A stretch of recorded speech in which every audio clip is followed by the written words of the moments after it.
پاک پڑھ لیجیے اللہم صلی علی سیدنا و مولانا محمد مبارک وسلم صلاۃ و سلام علیک یا رسول اللہ صلی اللہ تعالی علیہ وسلم۔ بڑا مشہور کلام ہے علامہ عنایت اللہ کافی رحمۃ اللہ تعالی علیہ کا، اور مقبول زمانہ کلام ہے۔ بس اس سعادت کے ساتھ پڑھنے کی کوشش کر رہا ہوں کہ جن لوگوں نے بھی ختم نبوت اور تحفظ ناموس رسالت کی خاطر اس کلام کو پڑھا ہے، ان پڑھنے والوں میں اس فقیر کا بھی نام شامل ہو جائے۔ بلند آواز سے درود مبارکہ پڑھیں۔ اللہم صلی علی سیدنا و مولانا محمد مبارک وسلم صلاۃ و سلام علیک یا رسول اللہ صلی اللہ تعالی علیہ وسلم۔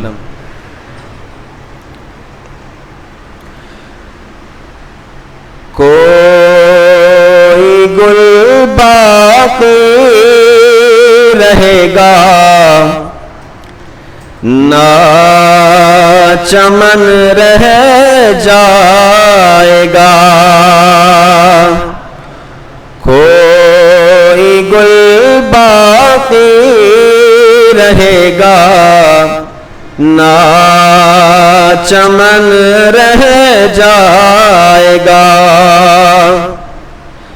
پر رسول اللہ کا دین حسن رہ جائے گا، پر رسول اللہ کا دین حسن رہ جائے گا،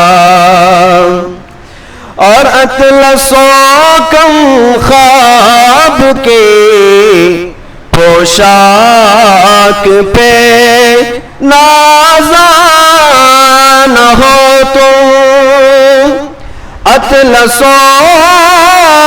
کم خواب کی پوشاک پہ نازاں نہ ہو تم،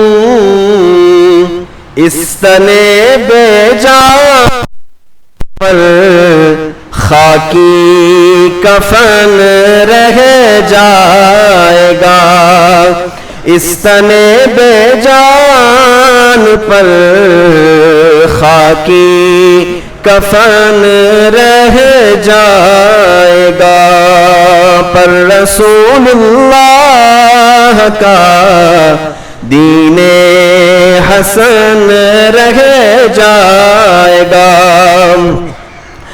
اور نام شاہان جہاں مٹ جائیں گے لیکن یہاں نام شاہان جہاں مٹ جائیں گے لیکن یہاں حشر تک نام و نشانے پنجتن رہ جائے گا، حشر تک نام و نشانے پنجتن رہ جائے گا، اور جو پڑھے گا صاحب لولاک کے اوپر درود، جو پڑھے گا خود صاحب لولاک کے اوپر درود، آگ سے محفوظ اس کا تن بدن رہ جائے گا، آگ سے محفوظ اس کا تن بدن رہ جائے گا، اور سب فنا ہو جائیں گے کافی ولیکن حشر تک سب فنا ہو جائیں گے کافی لیکن حشر تک نعت حضرت کا زبانوں پر سخن رہ جائے گا، نعت حضرت کا زبانوں پر سخن رہ جائے گا، پر رسول اللہ کا دین حسن رہ جائے گا، کوئی گل باقی رہے گا نہ چمن رہ جائے گا، پر رسول اللہ کا دین حسن رہ جائے گا۔ السلام علیکم ورحمۃ اللہ وبرکاتہ۔ الحمدللہ الحنان المنان الذي خلق الإنسان وعلمه البيان، والصلاة والسلام على رسوله سيد الإنس والجان وعلى آله وأصحابه ذوي الخير والإحسان، أما بعد، فأعوذ بالله من الشيطان الرجيم، بسم الله الرحمن الرحيم، لن تنالوا البر حتى تنفقوا مما تحبون، صدق الله مولانا العظيم، وبلغنا رسوله النبي الأمين المتين المختار، ونحن على ذلك من الشاهدين والشاكرين والحمد لله رب العالمین۔ بارگاہ رسالت معاب صلی اللہ علیہ وسلم میں درود پاک کا ہدیہ پیش کریں۔ اللہم صلی علی سیدنا و مولانا محمد معدن الجود والکرم وآلہ واصحابہ الکرام وابنہ الکریم وبارک وسلم صلاۃ دائمۃ سرمدا ابدا۔ سب سے پہلے آپ تمامی حضرات کو اسلامی نیا سال خوب مبارک ہو، اللہ تعالیٰ یہ سال خیر و برکت والا بنائے۔ میرے عزیزو، ہم ایک نئے سال میں داخل ہو چکے ہیں۔ قمری مہینوں کے اعتبار سے ہمارا یہ نیا سال ہے، اور زندگی بہت تیزی سے بڑھتی چلی جا رہی ہے، سالوں پہ سال گزرتے ہوئے جا رہے ہیں، اور ہمیں ہماری موت کے قریب کرتے جا رہے ہیں، یا تو قیامت کے قریب ہم ہوتے جا رہے ہیں۔ میرے عزیزو، سال کے 2 مہینے یاد رکھے جاتے ہیں، خاص طور پر محرم الحرام کا مہینہ اور ذی الحجۃ الحرام، یہ دونوں حرمت والے مہینے ہیں۔ ذی الحجہ جو حج کا مہینہ ہے، عزت کے معنی میں عرض کر رہا ہوں، اور اس کے بعد محرم کا مہینہ ایک سال کے شروع میں آتا ہے اور ایک سال کے سب سے اخیر میں آتا ہے۔ ہمارا اسلامی سال محرم سے شروع ہوتا ہے اور ذی الحجہ پر ختم ہوتا ہے، لیکن ان دونوں مہینوں میں آپ ایک تاریخ یاد رکھتے ہیں۔ محرم کا چاند نظر آتے ہی ہر علاقے میں جہاں جہاں اہل سنت و جماعت ہیں، وہ اہل بیت اطہار کی قربانیوں کا ذکر شروع کر دیتے ہیں۔ قربانیاں بہت ہوئی ہیں، لیکن اس میں رسول اللہ کے گھر والوں کی جو قربانیاں ہیں وہ ایک الگ رنگ رکھتی ہیں۔ سیدنا امام علی مقام سید الشہداء امام حسین رضی اللہ تعالیٰ عنہ کا ذکر خیر شروع ہو جاتا ہے، ان کے اہل خانہ کا ذکر شروع ہوتا ہے، بلکہ عام ذہنوں میں محرم کے آتے ہی کربلا کا تصور بھی آ جاتا ہے۔ جنگیں تو بہت ہوئی ہیں، لیکن کربلا کی بات ایک الگ انداز رکھتی ہے۔ اسی طرح ذی الحجہ کے مہینے میں واقعات تو بہت سارے رونما ہوئے ہیں، لیکن اس مہینے میں اگر سب سے زیادہ کوئی بات یاد رکھی جاتی ہے تو وہ حضرت ابراہیم کی طرف سے دی جانے والی حضرت اسماعیل کی قربانی علیہم الصلاۃ والتسلیم۔ اس قربانی کو بھی یاد کیا جاتا ہے، بلکہ ہم بقرعید میں بھی یہی تذکرے کرتے ہیں کہ اللہ کی بارگاہ میں اپنے عزیز ترین بیٹے کی قربانی کے لیے سیدنا ابراہیم علیہ السلام تیار ہوئے. وہ 10 ذی الحجہ کو ہے اور یہ 10 محرم الحرام کو ہے. دونوں 10 تاریخ کو ہے. اسلامی سال شروع ہوتا ہے قربانی کے مہینے سے، اسلامی سال ختم بھی ہوتا ہے قربانی کے ذریعے سے. اس سے ایک عظیم درس ہے میرے عزیزوں، ایک عظیم درس ہے. یہ شہادت گہ الفت میں ہے قدم رکھنا، لوگ آسان سمجھتے ہیں مسلمان ہونا. یہاں پر قدم قدم پر تمہاری آزمائشیں ہیں، اور بغیر قربانی دیے ہوئے اگر تم یہ سمجھتے ہو تو قرآن کیا کہتا ہے سنو.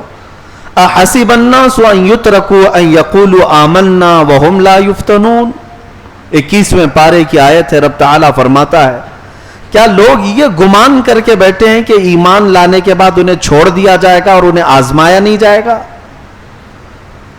جو بھی ایمان لایا ہے اسے قربانی کے لیے تیار رہنا ہوگا. قربانی کا مطلب صرف اور صرف گردن پر چھری چلانا نہیں ہے. قربانی کے 1000 انداز ہیں، الگ الگ طریقے ہیں. گردن پر چھری چل جائے یہ الگ قربانی ہے. لیکن آپ کو یہ بات بھی یاد ہونی چاہیے جس چیز کو تم عزیز رکھتے ہو اس چیز کو دے دینا یہ بھی قربانی ہے. مال اگر تمہیں عزیز ہے اور اس مال کو اگر آپ نے دے دیا ہے تو مال کی قربانی. اگر وقت دیا ہے، وقت نہ ہونے کے باوجود اللہ کی بارگاہ میں وقت کی قربانی دیا ہے، اولاد کی قربانی دیا ہے، شہر کی قربانی دیا ہے، یعنی اپنا وطن چھوڑ دیا، یہ ہجرت کر گیا، اپنے وطن کی قربانی دیا. قربانی کے بہت انداز ہیں، لیکن یہ طے نہیں ہے کہ تمہارے ساتھ کون سی قربانی کا امتحان لیا جائے گا. جس کا ایمان جس قدر اعلیٰ ہو اس سے اسی طرح کی قربانیاں لی جائیں گی، امتحانات ہوں گے. صحابہ اکرام رضوان اللہ تعالی علیہم اجمعین آزمائے گئے، انہوں نے جانوں کی قربانیاں دی ہیں، جانوں کے نذرانے پیش کیے ہیں، بچوں کے نذرانے پیش کیے ہیں. میرے عزیزو، آج تمہاری اگر اتنی بڑی حیثیت نہ بھی ہو تو لیکن یہ بات طے ہے کہ کوئی نہ کوئی چیز تمہیں قربان تو کرنا ہی ہوگا. اگر ایمان ہے، اگر ایمان پر باقی رہنا ہے، کم سے کم کس چیز کی قربانی ہوگی؟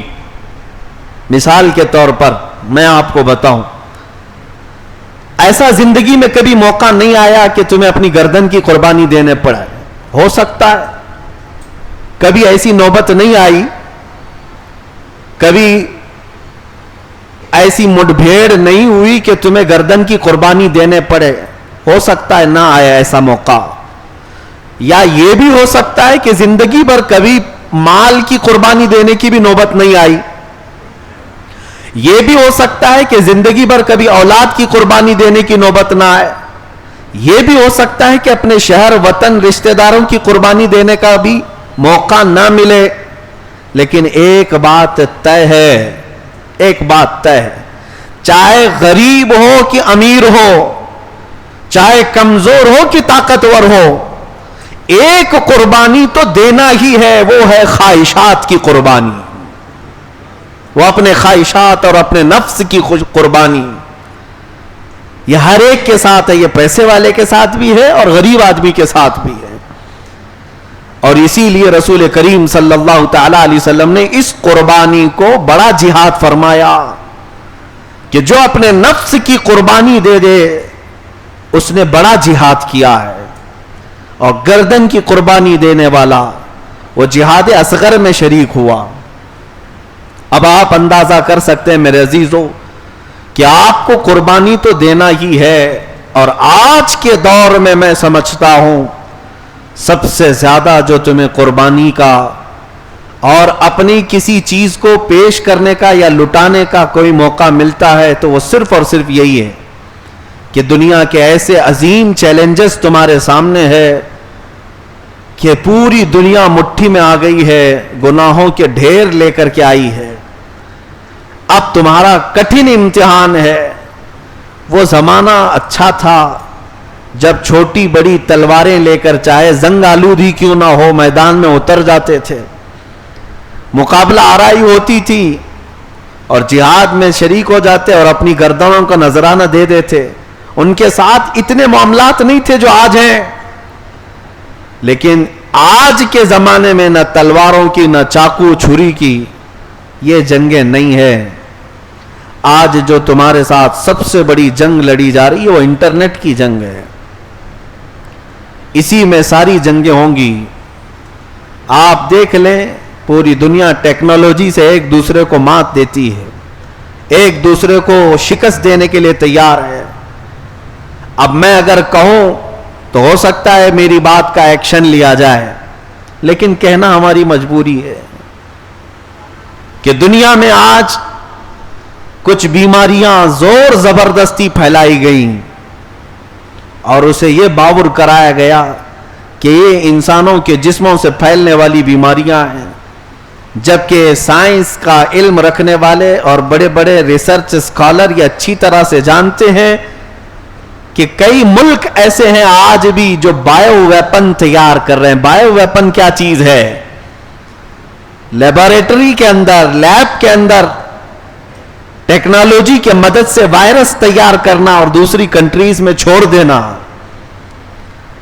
یہ وائرس کی ایجاد, وائرس کی پیداوار یہی انٹرنیٹ کے دور میں دیکھنے کو مل رہی ہے. یہ جو اگلا دور آنے والا ہے انہی جنگوں کا دور ہے. انہی کے درمیان آپ سب کو اپنی قربانیاں بھی دینی ہے اور اپنے آپ کو بچا کر کے بھی رکھنا ہے. عزیزان گرامی وقار, میں ان حالات پر بعد میں آتا ہوں, لیکن مجھے تاریخ کے کچھ اوراق آپ کے سامنے کھول کے رکھنے ہیں. جس اسلام کو آج آپ اپنے گلے سے اور سینے سے لگا کر رکھتے ہیں, یہ اسلام اتنی آسانی سے تمہاری مسجدوں میں نہیں آیا ہے. یہ اسلام تمہارے گلی کوچوں میں آج اتنی آسانی سے نہیں آیا ہے. تم اگر یہ سمجھتے ہو کہ پھولوں کی سیج پر سج کر یہ ہمارے گھر تک آیا ہے تو تمہاری خام خیالی ہے. یہ ہم تک اگر پہنچا ہے اس کے لیے کئی قربانیاں, کئی لوگوں کے خون اس میں گئے ہیں, تمہیں اندازہ بھی نہیں ہے میرے عزیزوں. اس بات کا المیہ تو ہے, اس بات کی تکلیف بھی ہے مجھے کہ ہمارے بچے ہماری تاریخ سے واقف نہیں اور پڑھتے بھی نہیں, پڑھنا بھی نہیں چاہتے. ان قربانیوں کا جب میں ذکر کرتا ہوں تو رونگٹے کھڑے ہو جاتے ہیں. سلطان محمود غزنوی کی بات ہے کہ جب ایک قلعے کو فتح کرنے کے لیے وہ اپنے بہت ہی طاقتور ہاتھیوں سے اس قلعے کے پھاٹک کو ٹکر دے رہے تھے, فوج بھی تھی, لیکن قلعے کے پھاٹک پر بہت نوکیلے کیل چبھے ہوئے لگے ہوئے تھے. جیسے ہی ہاتھی ٹکر مارنے کے لیے آتے, ہاتھیوں کی سونڈ پر یا ان کے سروں پر وہ کیل دھس جاتے اور ہاتھی درد سے کراہتے ہوئے پیچھے ہٹ جاتے. اور اس کے علاوہ کسی کو وہ پھاٹک توڑنے کا اور اس پھاٹک کو کھولنے کا راستہ بھی نہیں تھا, طاقت بھی نہیں تھی. جانتے ہو تاریخ میں نے جب پڑھی, محمود غزنوی کی فوج میں 2 شہزادے تھے جو آل رسول تھے, سادات میں سے تھے. انہوں نے روز دیکھا کہ ہاتھ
میری باتیں اس لیے نہیں ہوتی کہ تم جنگ کے میدان میں اتر جاؤ، میری باتیں اس لیے ہوتی ہیں کہ اپنے دین کو ہلکا نہ سمجھو.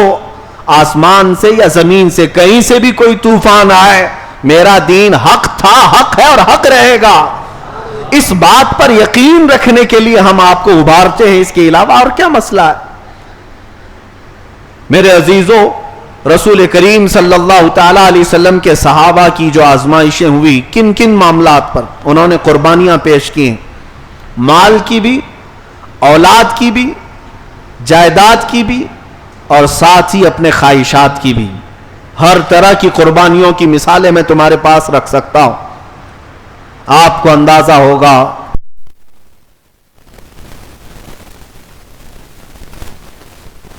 تو یہ ہجرت عام بات نہیں ہوتی. آج اگر آپ کو اپنے آبائی وطن چھوڑنے کے لیے کہہ دیا جائے تو جہاں پیدا ہوئے، جہاں پلے بڑے، جہاں جوان ہوئے، جہاں تمہارے رشتہ دار ہیں، جہاں تمہارے دوست و احباب ہیں، اس وطن کو اچانک چھوڑ کر ایک نئے جگہ پر جا کر بسنا عام بات نہیں ہے. میرے عزیزوں، بہت سخت مرحلہ ہوتا ہے، ہمیں اندازہ ہے اس بات کا. رسول پاک صلی اللہ تعالی علیہ وسلم جس وطن کو چھوڑ کر جا رہے تھے وہ عام شہر نہیں، وہ بھی اللہ کا شہر ہے، مکہ مکرمہ. اور جانتے ہیں جب رسول کریم صلی اللہ علیہ وسلم ہجرت کر کے مدینہ طیبہ چلے گئے تو صحابہ کا حال کیا تھا؟ صحابہ یہ سوچتے کہ حضور وہاں ہیں تب بھی ہماری سن رہے ہوں گے، یہاں رہیں گے تب بھی ہم ایمان پر رہیں گے. نہیں، وہ صحابہ کا ایمان ایسا تھا کہ کفرستان میں رہنے سے بہتر ہے کہ میرے آقا کے قدموں میں کھجور کی گھٹلیاں کھا کر کے رہیں. بڑی بڑی جائیدادیں چھوڑ کر کے وہ مکہ سے نکلے تھے. اور ایک ایسی ہی تاریخ کے جھروکوں میں بات ملتی ہے. حضرت ام سلمہ کا نام سنا ہوگا. ام سلمہ اور ان کے شوہر ابو سلمہ، سلمہ چونکہ ان کے بیٹے کا نام تھا اس لیے ان دونوں کا لقب یہ ہوا، اصل نام ان کا ہند ہے. یہ دونوں شوہر بیوی ام سلمہ ابو سلمہ، ان کا ایک بیٹا ہے.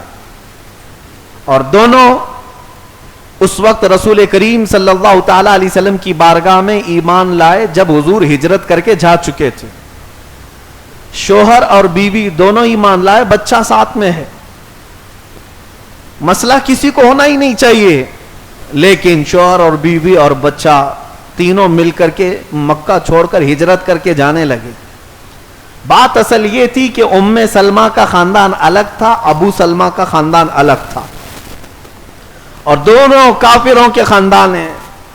جب دونوں خاندانوں کو معلوم پڑا کہ ہمارا بیٹا اور ان کی بیٹی ہجرت کر کے جا رہے ہیں تو ایک دوسرے پر الزامات لگانے لگ گئے. ابو سلمہ کا خاندان یہ کہنے لگا کہ فلاں قبیلے کی لڑکی ہمارے بیٹے کو اس طرح سے حاوی ہو گئی ہے کہ وہ اسے گمراہ کر کے مدینے لے جا رہی ہے، لہذا پورا خاندان امڑ کر کے آ گیا روکنے کے لیے، ہم اپنے بیٹے کو نہیں بھیجیں گے. اور ام سلمہ کا خاندان کہ یہ ہمارے خاندان کی بیٹی ہے، اس کو فلاں خاندان کا بیٹا لڑکا لے کر کے جا رہا، حالانکہ دونوں شادی شدہ ہیں. اب ان دونوں شوہر اور بیوی کے معاملات کو لے کر دو بڑے خاندان مکہ کے میدان میں آ گئے جھگڑا کرنے کے لیے.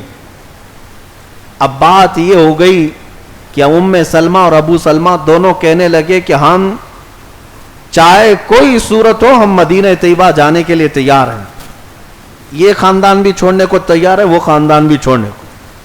اب دونوں خاندان والوں نے دیکھا کہ ہمارا بیٹا بھی نہیں مان رہا، ان کی بیٹی بھی نہیں مان رہی، تو بچے پر آ گئے کہ بچہ جو ہے یہ نہیں لے جا سکتے.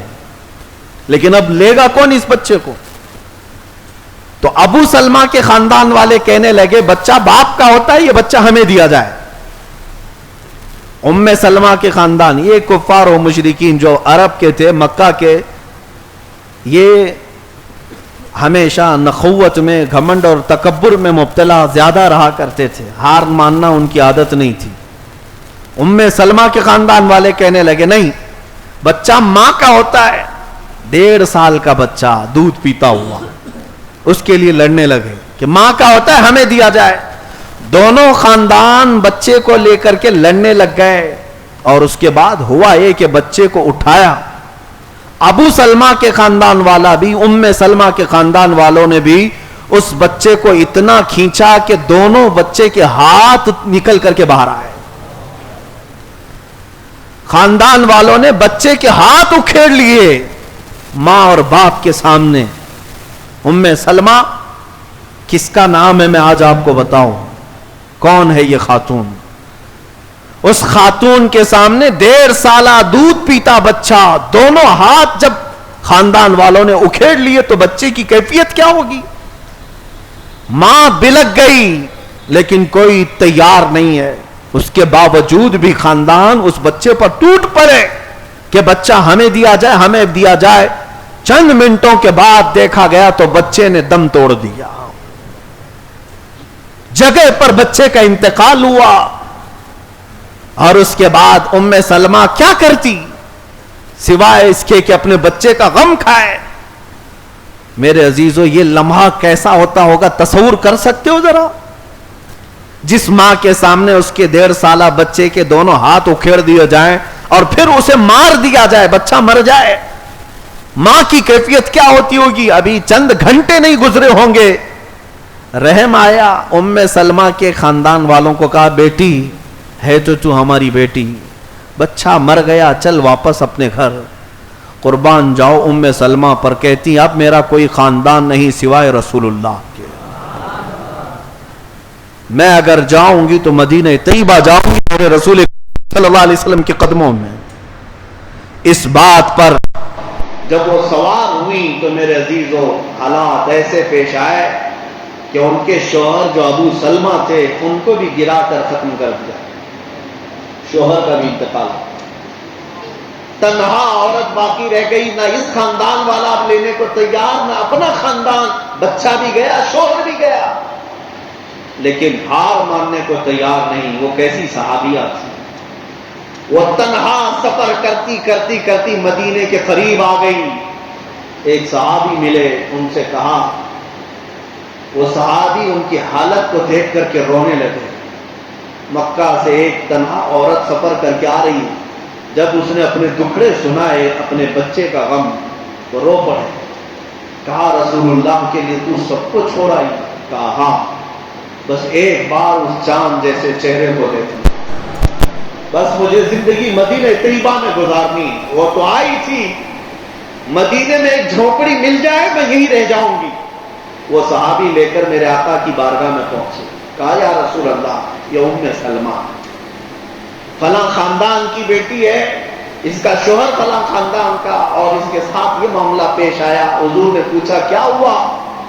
جب ام سلمہ بتانے لگی میرا 1.5 سالہ شیرخوار بچہ, دودھ پیتا بچہ میرے سامنے, دونوں ہاتھ کھینچ لیے خاندانوں نے اور مار دیا.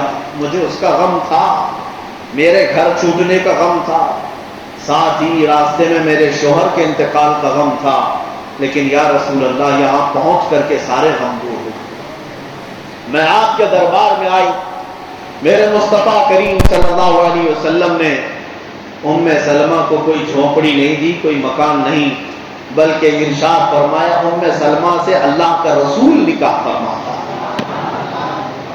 حضور اکرم صلی اللہ تعالی علیہ وسلم نے اس بیوہ خاتون ام سلمہ سے نکاح کیا اور قیامت تک آنے والے کروڑوں مسلمانوں کی انہیں ماں بنا دی. وہ ام المومنین حضرت ام سلمہ رضی اللہ تعالیٰ عنہ.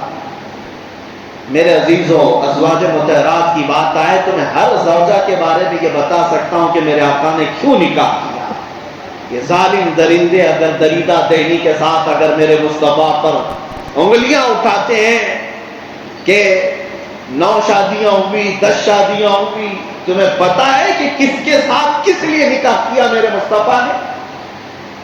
صرف اور صرف دل جوئی کے لیے.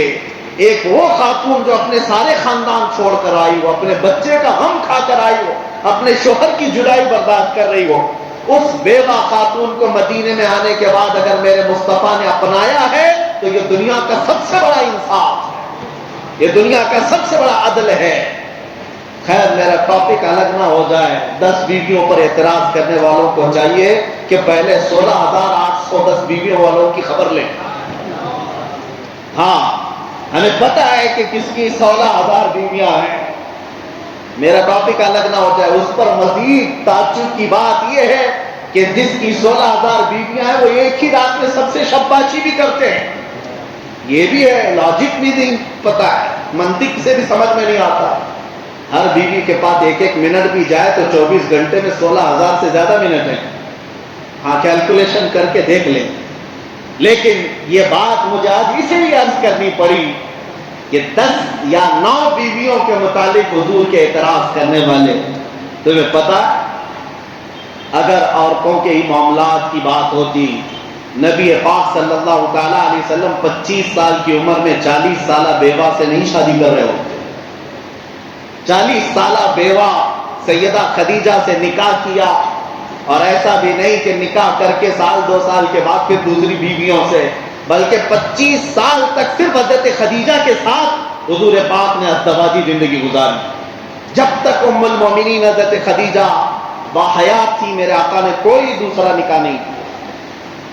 حضرت خدیجہ کے انتقال کے بعد پھر دوسرے نکاح کیے، لیکن ہر نکاح میں حضور پاک صلی اللہ علیہ وسلم کے دیکھیں گے تو ایک عظیم مقصد کا فرما. جن بیویوں کو میرے آقا نے اپنایا ہے وہ یا تو مطلقہ تھیں یا تو بیوہ تھیں یا کہیں سے ظلم کے ساتھ آئی ہوئی تھیں. اللہ کے نبی نے اپنے حرم میں ان کو جگہ دیا. بہرحال میں جو عرض کر رہا تھا وہ قربانی. آپ میں سے یہ بتاؤ کون ام سلمہ کی اولاد جیسی اور اپنے شوہر جیسی قربانیوں کو پہنچ سکتا؟ کس کے اندر اتنا جگر ہے جو اپنی اتنی قربانیاں سہ سکے؟ آج کے زمانے عزیزان گرامی، یہ اولاد کی قربانی 1-2 کے ساتھ نہیں، بہت ساری مثالیں ہیں تمہارے پاس.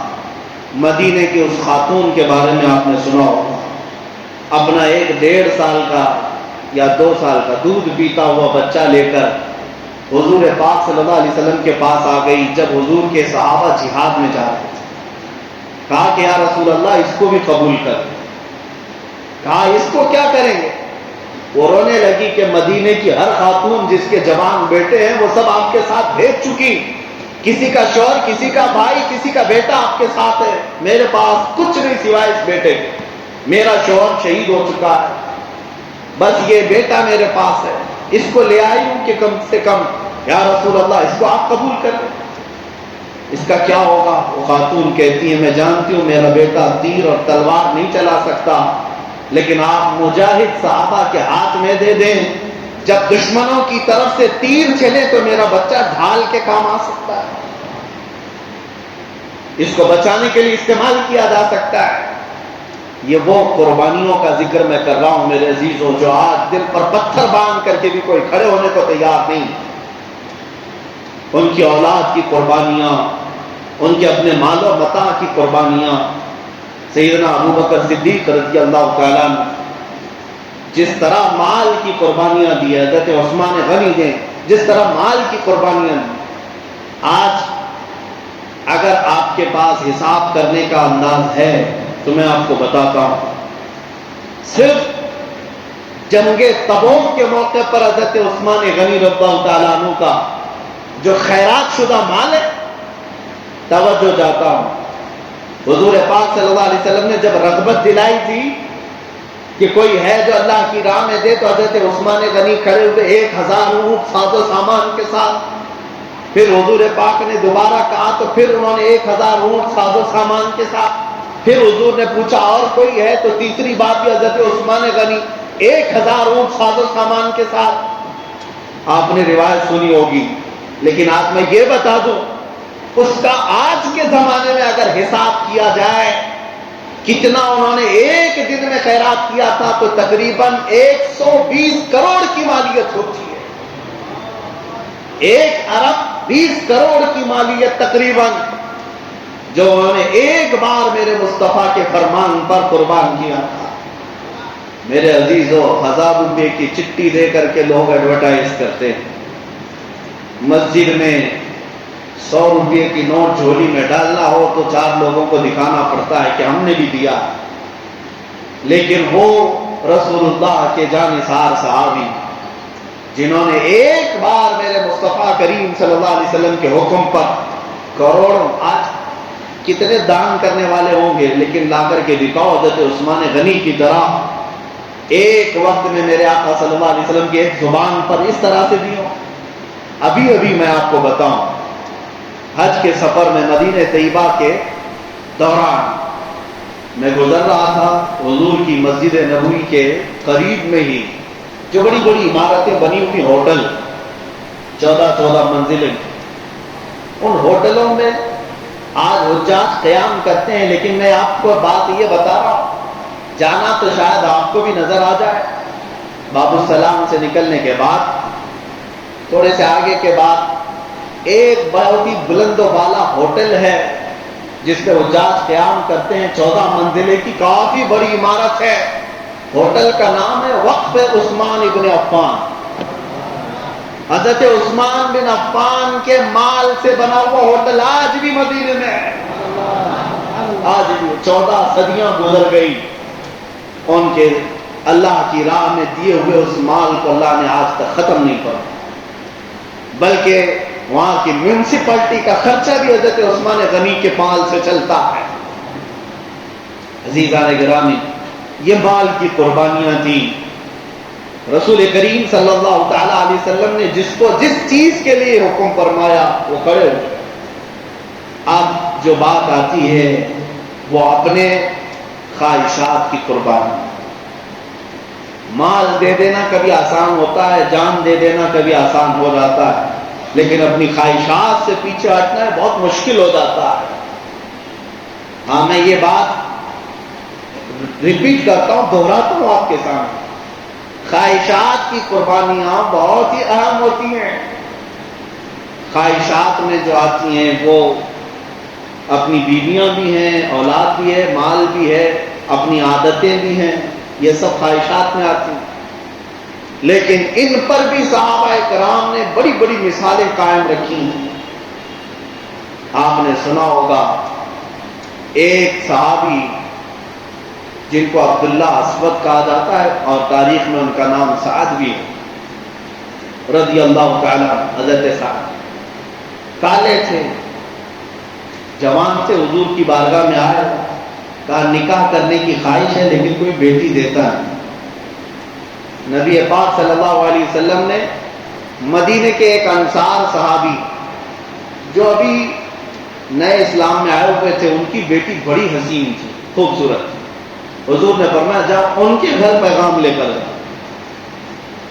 یہ آئے، وہ مدینے کے جو صحابی تھے عمر ان کا نام، حضرت عمر، ان کی بیٹی مدینے کی خوبصورت ترین لڑکیوں میں سے، وہ صحابی اپنی اہلیہ کے ساتھ بیٹھے تھے اور یہ نوجوان جو کالے رنگ کے ہیں آئے، کہا کہ حضور پاک صلی اللہ علیہ وسلم نے بھیجا ہے۔ کہا کیوں بھیجا ہے؟ کہا سنا کہ آپ کے گھر میں جوان بیٹی ہے، میں نکاح کا پیغام لے آیا۔ تو صحابی نے اوپر سے نیچے ان کو دیکھا، شکل کالی ہے، ان کی بیٹی نہایت خوبصورت۔ میرے عزیزو، یہ امتحان کی گھڑی ہوتی ہے۔ کہا شوہر اور بیوی دیکھتے رہے، ایسا کیسے ہوگا ہماری اتنی خوبصورت بیٹی ان کے ساتھ نکاح کر دیں۔ میں آپ کو بتاتا ہوں، میچنگ ضروری ہے، آپ بھی کریں، میں اس کے خلاف نہیں جا رہا، لیکن یہ بات یہاں مسئلہ الگ ہے، یہاں مسئلہ الگ ہے۔ میرے اس بیان کا مطلب یہ نہیں ہے کہ آپ لڑکے اور لڑکی میں میچنگ نہ دیکھیں، دیکھیں آپ، سنت ہے، لیکن اس واقعے میں مسئلہ صرف میچنگ کا نہیں تھا، یہاں فرمان رسول کا تھا، یہاں مسئلہ میچنگ کا نہیں ہے۔ دونوں صحابہ، وہ صحابی اور صحابیہ اہلیہ دونوں دیکھتے ہیں اور ان سے کہتے ہیں اچھا حضور نے بھیجا ہے، ٹھیک ہے ہم دیکھ کر کے جواب دے دیں گے، آپ جائیے۔ اس صحابی کے لیے تعجب کی بات نہیں تھی، روز ریجیکٹ ہوتے تھے کہیں نہ کہیں، ان کے لیے تعجب کی بات نہیں تھی۔ ہاں، یہاں پر بھی وہی ہوا جو ہوتا ہے، وہ چلے گئے، لیکن اس واقعے میں جو سب سے اہم رول ہے اس شہزادی کا جو خوبصورت ترین تھی، وہ گھر کے اندر بیٹھی سن رہی تھی۔ جب وہ کالے نوجوان چلے گئے